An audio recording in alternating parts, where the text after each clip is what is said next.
Good afternoon. Hope everybody's having a great weekend. Jimmy here, doing well. Tonight's show I'm posted from St. Louis.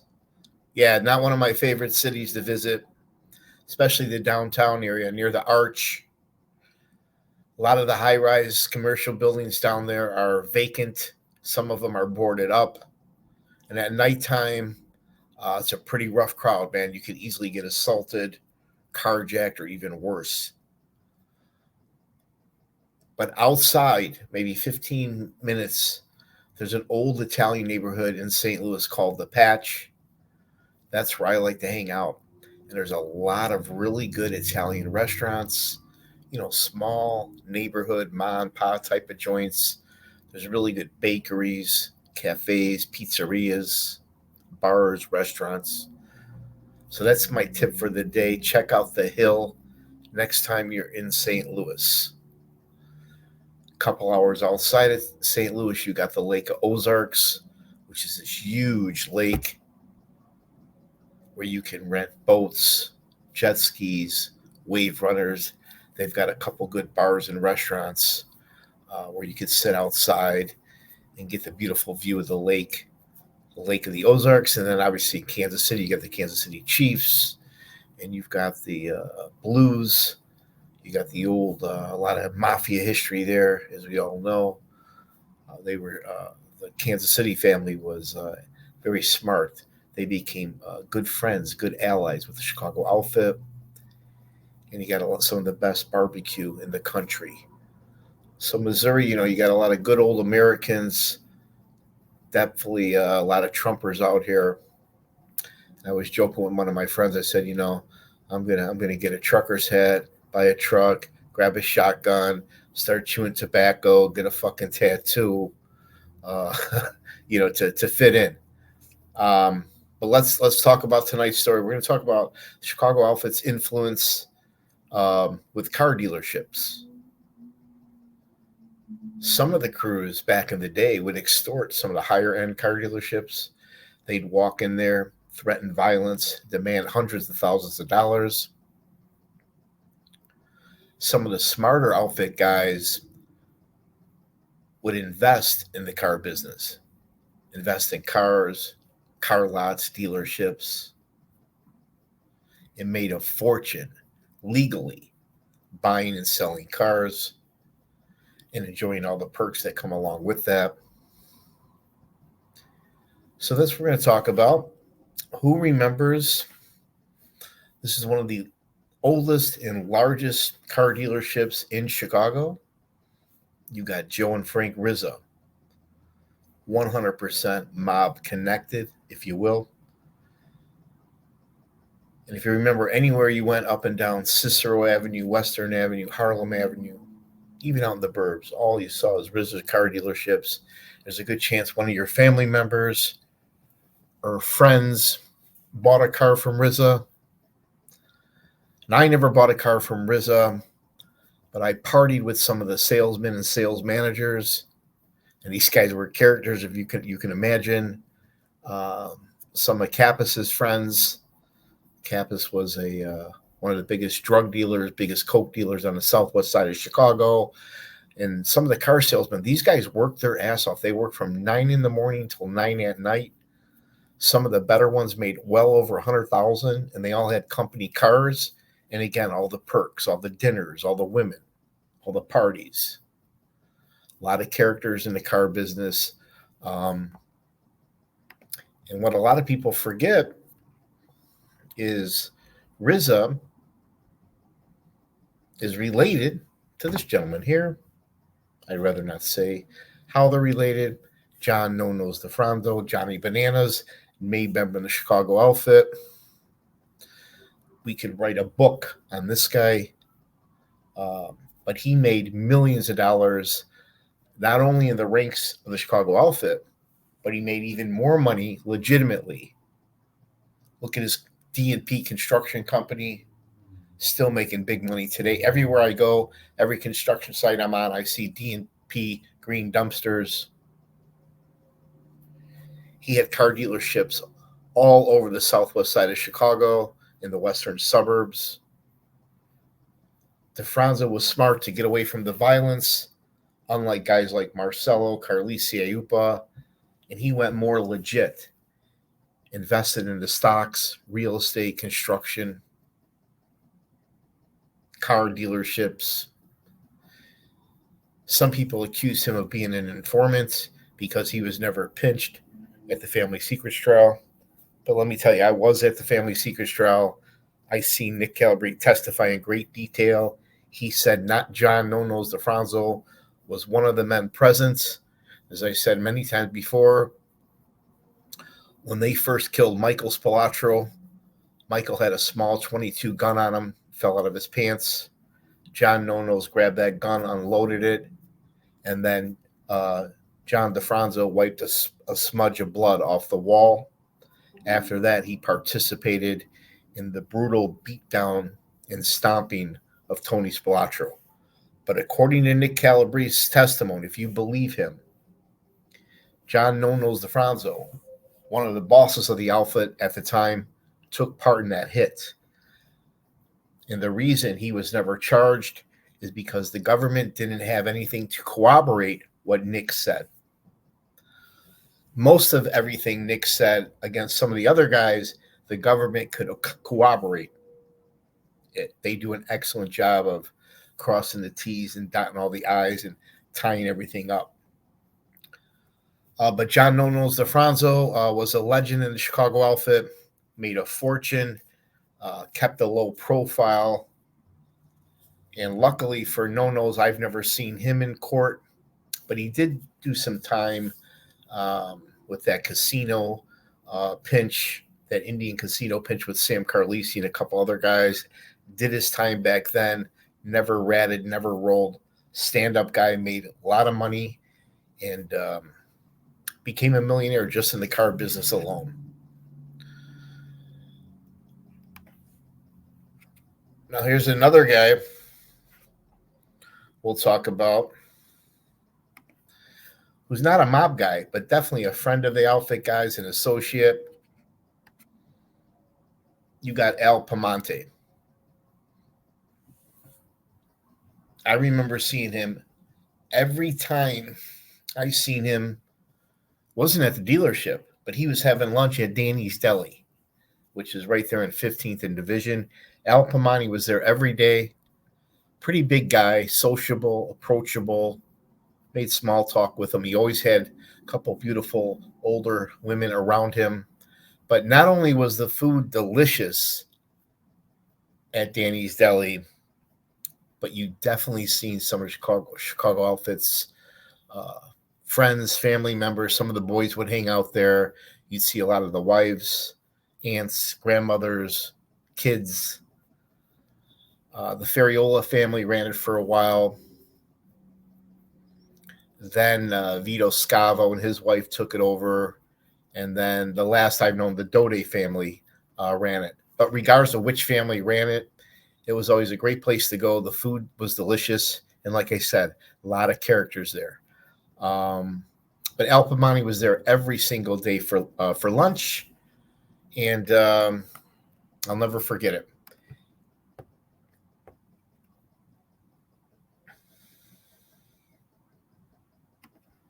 Now, Piemonte was good friends with the mayor of Melrose Park and the chief of police and some of the outfit higher-ups. And he was smart enough to not piss them off and take care of them. Probably with free cars, I'm guessing, right? Or maybe an incredible deal on a car.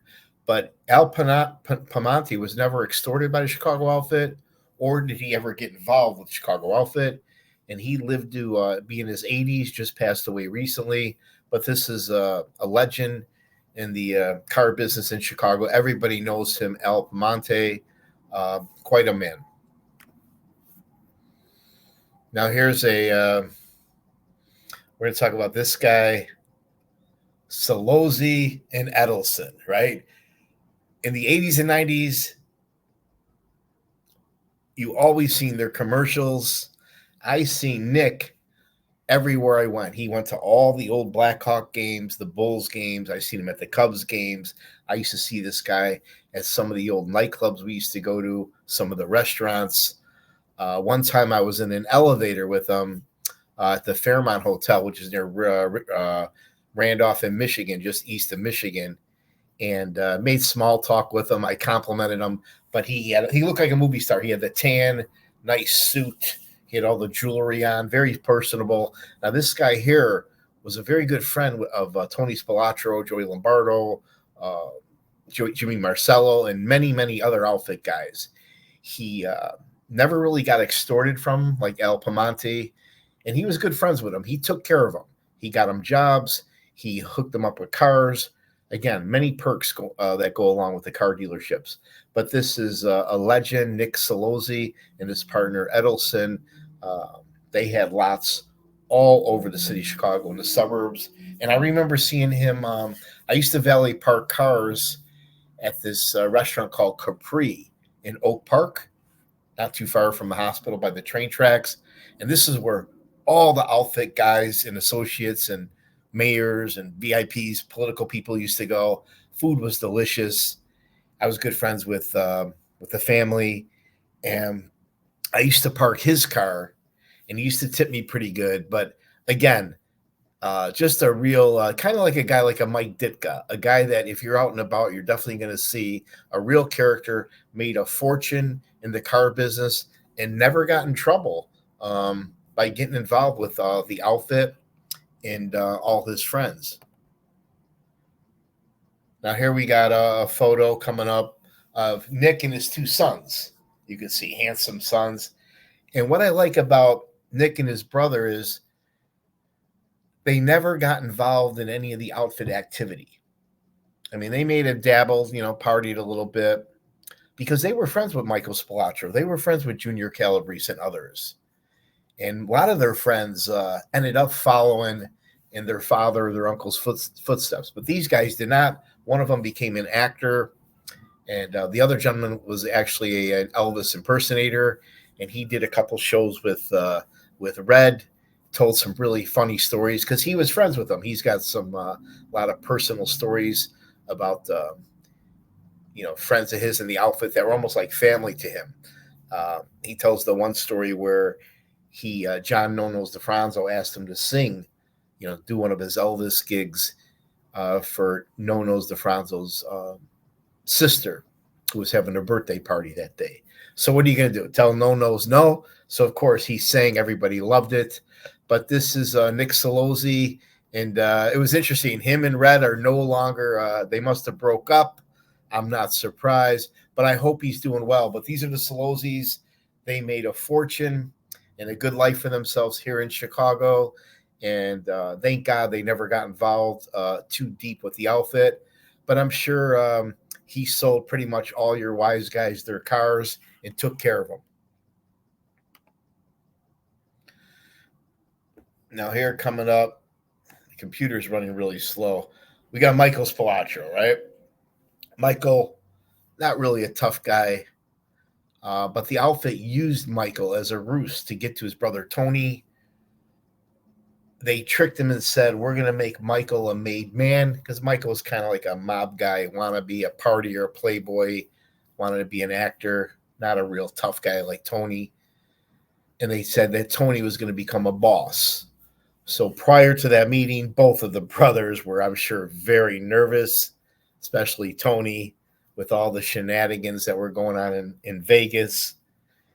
And I wasn't there the day in court when Michael's wife and his daughter testified. I missed that day, but Michael's wife testified that day Michael seemed pretty nervous.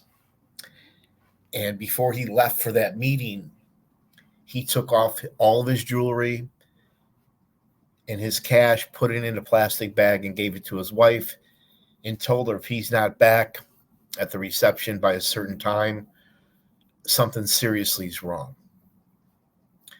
Michael's daughter also testified that she recognized Jimmy Marcello's voice as the man that called to set up the meeting with Michael Spilotro. The government showed that the phone call was made from a BP payphone, and the gas station was a couple blocks from the house. What a coincidence. And then all that during that day, Michael kept telling his daughter throughout the day, I love you, right? Yeah, remember, I love you, right? You know how much I love you, right? She's like, Dad. But he kept repeatedly telling his daughter how much he loved her. So fast forward, they go to the house. Michael walks in first. He was greeted with a handshake and a smile by Nick Calabrese, who was his friend. A 22 gun fell out. I'm sorry, prior to that, Nick Calabrese grabbed him by his ankles. Louis the Mooch strangled him with a rope. Michael went quietly. 22 fell out of his pants. DeFranco unloaded it and then wiped a smudge of blood off the wall. Meanwhile, Tony Spilotro watched his brother die. He knew the jig was up, and he brutally got beaten, stomped to death by all the heavyweights, all the heavy hitters of the Chicago outfit were there to personally get their kicks and licks in. That's how pissed off they were at Tony Spilotro. But I bring up this poor guy because Nick Calabrese testified that they were originally going to hit the Spilotros in Nevada. He said little Jimmy gave him an Uzi and 2 grenades to take on a train all the way to Nevada. Then he met the rest of the hit team. He met some sleepers. Paulie Hansen drove down from California. The Indian drove in from Arizona. Fecarata drove out there. Frankie Schweiss got out there. So once the hit team assembled, they couldn't really get Michael and Tony together at an ideal spot to hit them. They thought about killing them right out of the courtroom with the Uzi. They thought that would draw too much heat. They'd never get away with it. Meanwhile, Carlisi, Iupa were getting pissed off. They were getting antsy that, hey, you're spending a lot of time out west, sunbathing and gambling, living like kings, and you're not getting the job done. So there's a lot of pressure on the hit team to take care of this. But Nick testified that one day they were tailing Michael. He was by himself, and he was in a brown minivan. And on the plate, it said Solozzi and Edelson. And I thought that was kind of funny. And Nick, that's how Nick was able to help identify, yes, this is Michael, because look at the plate, look at the brown van. But there's always a Chicago connection.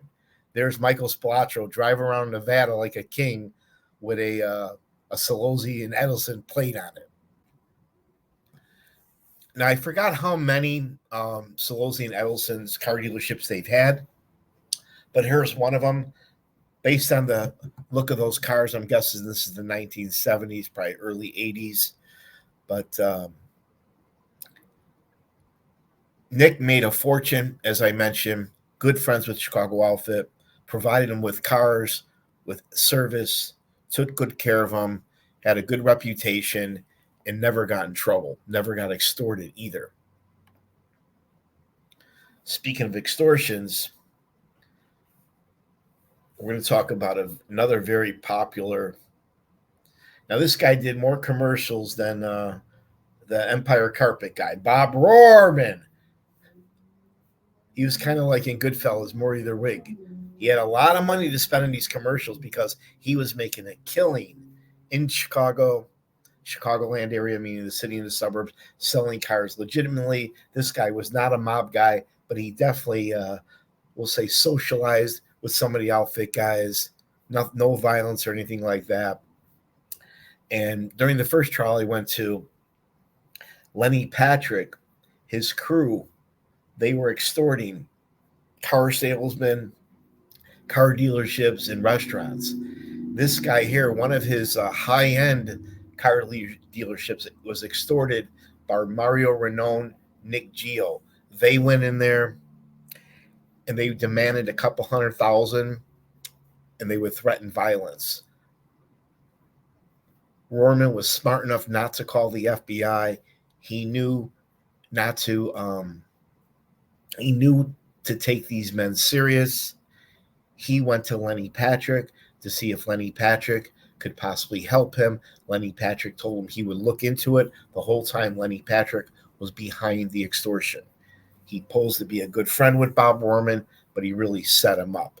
But this was one victim of the Chicago outfit, and luckily he fell in line and he never got hurt. But here's one guy, again, made millions of dollars buying and selling cars in Chicago. He had show you one of his car dealerships here. This was one in Arlington Heights.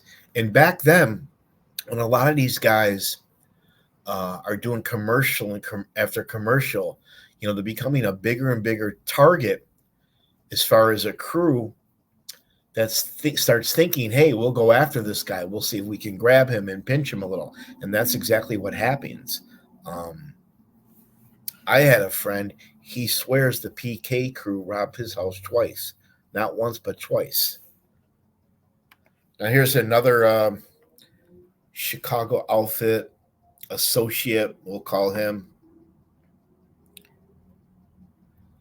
Joe Perillo, high-end car dealership. Here's one of his car dealerships right there in the Gold Coast, not too far from the old Viagra Triangle. And I loved how this man went to war with old Mayor Lightfoot, because a lot of the thugs were smashing up his car dealerships, smashing the glass, breaking it in, damaging cars, trying to steal them, and nothing was getting done. So he went on war. He was livid. He basically called her every name in the book except the N-word. But this guy was made a fortune in the Chicago outfit. Definitely got help from some of his friends like Joey Lombardo and John Nonos DeFranzo and Joe the Builder. Here's Joe and his son. I used to see his son quite a bit at the clubs. Big time partier. He would kind of act around like a wise guy wannabe, because he knew who his father was connected to. But they weren't really mob guys, but they were definitely friends and got a little help, a little loan, a little street loan, a little juice loan from guys like Frank Calabrese. Frank Calabrese basically had everybody. He gave out loans to everybody. He claims he never threatened violence. But during the Gus Alex trial, Lenny Patrick had this man here, Perello, on his target of guys he wanted extortion, but they never got around to it. He ended up getting pinched. But he was definitely in their radar. This is Joe and his son, Perillo. These guys made a fortune in buying and selling cars, mostly high-end cars. And here we'll show one more photo. This computer's running really slow here. Apologize. There. Now, this guy's never got pinched, but he's been seen at Rosebud, La Scarola, La Luce, couple other high-end restaurants, wining and dining with some of the outfit guys like Chrissy Spina, Marco D'Amico, Joey Andriaca. But this guy made a fortune in the Chicago outfit and definitely has connections.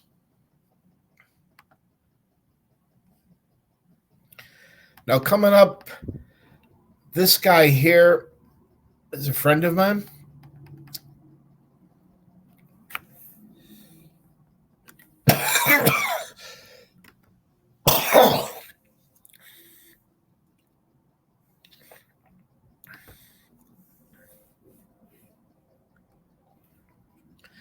Now, Bobby P, he's sitting in jail right now. He eventually took a plea. Hopefully he'll be coming home maybe another 10 to 15 years. I'm not really sure. Some people think he's out, but I don't think he is. I think he's still locked away. And all the charges that came down on him, I thought he would never see the light of day. But I bring up Bobby P because he didn't have a car lot.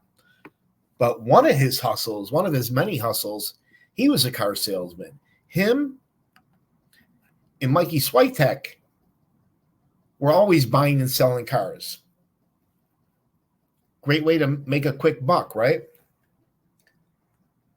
Here's a picture of the late, great Mikey Switek, legend in the Grand Avenue neighborhood at the hardware store. You can see Mike doesn't like his photo being taken. He used to yell at me, don't put that on fucking Facebook. I'm not on Facebook, and I would never do that to Mike. But Mikey Switek, Him and Bobby P and a couple of his buddies would buy and sell cars all the time. That was just pocket change for those guys. One of many scams they had going. And I remember one time, this old retired copper, Eddie, sold Mikey Switek a car. After driving it home, Mikey Switek felt that Eddie charged him too much. So Mikey Switek went back to one of his guys and basically asked Eddie in a nice way that they wanted a better price on the car, that he overcharged them. Eddie at first balked at it, but he realized who he was talking to, Mikey Switek, and I can just imagine one of Mikey Switek's friends. That could have been anybody from Jimmy I to Joey Lombardo to Joe Pecora. I mean, the list goes on and on. But obviously, nobody's going to try to rip off Mikey Switek when it comes to buying a car.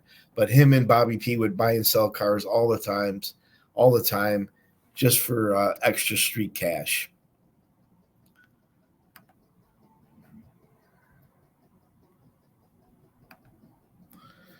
Now here's a Chicago outfit associate that was involved in the extortion of firebombing of all kinds of car dealerships. Those that didn't keep in line, they were firebombed on orders by guys like Lenny Patrick, guys like Sam Carlisi. Here's a guy, Michael Davis, on a boat with Peter DeFranzo, who was underboss of Chicago outfit at the time. You can see they're pretty good friends there. I don't think that's in Lake Michigan. That's probably down in Boca Raton, Florida, or Miami. But this guy here was just one of several Chicago outfit enforcers that were extorting hundreds of thousands of dollars from car dealerships and threatening violence. That was easy prey for them. They also were targeting drug dealers as well. Same with Bobby P and his crew. They were robbing drug dealers and their stash houses. Very dangerous business. Let's see what we got coming up here.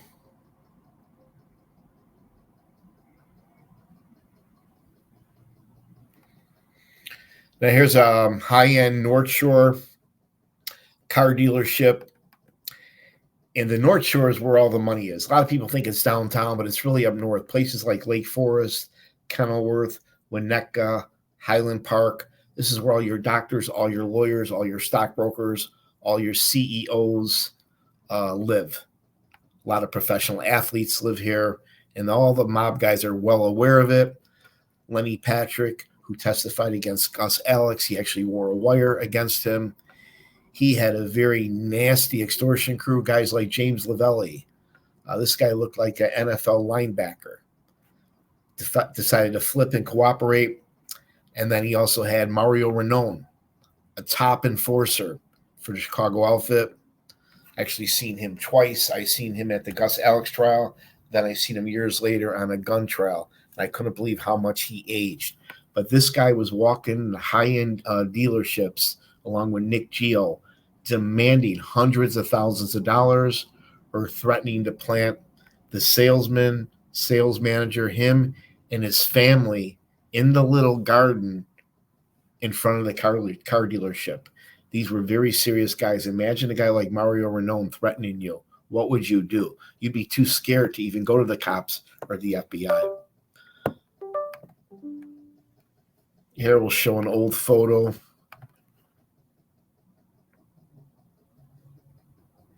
Now, eventually, James Lavelli, who was kind of like the leader of Gus Alex's crew, he kind of worked very closely with Mario Ranone and claims to have schooled Nick Geo. But this is just one of several car dealerships and high-end restaurants that these places used to shake down. I apologize. I'm having a computer difficulty here. And then last but not least, we'll wrap it up with a Colombo made member of the Colombo family Not sure if this guy ever did any work or not, but I know he made a fucking fortune. Back in the mob days, you got Michael Francis. I enjoy his show. And not only did he make millions of dollars in the gas scam,